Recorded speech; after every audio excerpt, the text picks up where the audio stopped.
As recruiters, we are often confident we get the best person for the job. The person with the best CV, the best skills profile, the right experience. We convince ourselves that we ask the right questions, weigh the evidence, and make a rational decision. However, the scientific research suggests that we add a much less objective set of information into the mix. For example, in 2010, researchers in Sheffield, England, sent out 3,000 CVs for real jobs across cities in the UK. They put a typical white name at the top of 1,000 of the CVs, an Asian name at the top of 1,000, and an African name at the top of 1,000. They were the same CVs, only the names varied, and then they waited to see who got invited for an interview. They found that if you had a white name, you typically waited 9 applications before you got an interview.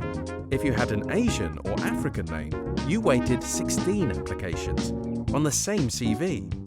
The scientific research suggests that this effect is more likely to be unintentional, driven by patterns wired into our unconscious brains in neural pathways rehearsed by our experience and upbringing, but also by the media we absorb. Similar research from Sweden suggests we are likely to sift out people who are overweight, a different ethnical group to us, or if they gained their qualifications in another country.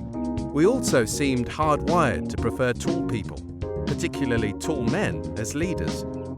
We unconsciously see more attractive people as more competent and socially confident, and see names which are familiar or easy to pronounce as more competent.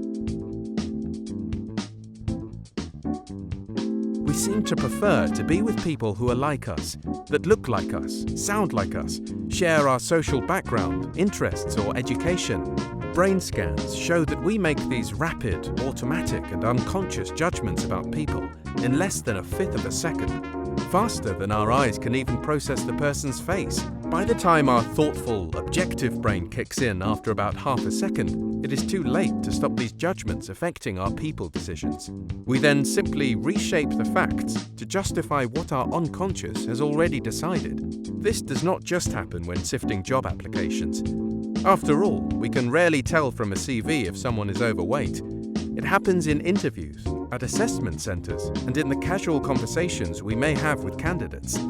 But we convince ourselves the decision was based on the hard objective evidence. In one research study, where male and female names were put on the same CV, not only was the male CV rated as more competent, employable, and likely to respond well to training, but assessors offered a 15% higher starting salary based on the same CV.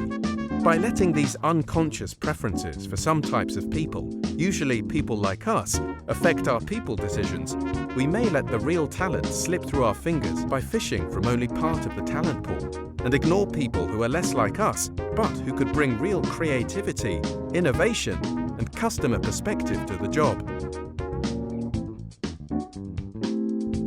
You can contact Dr. Pete by email, phone, and even by Twitter.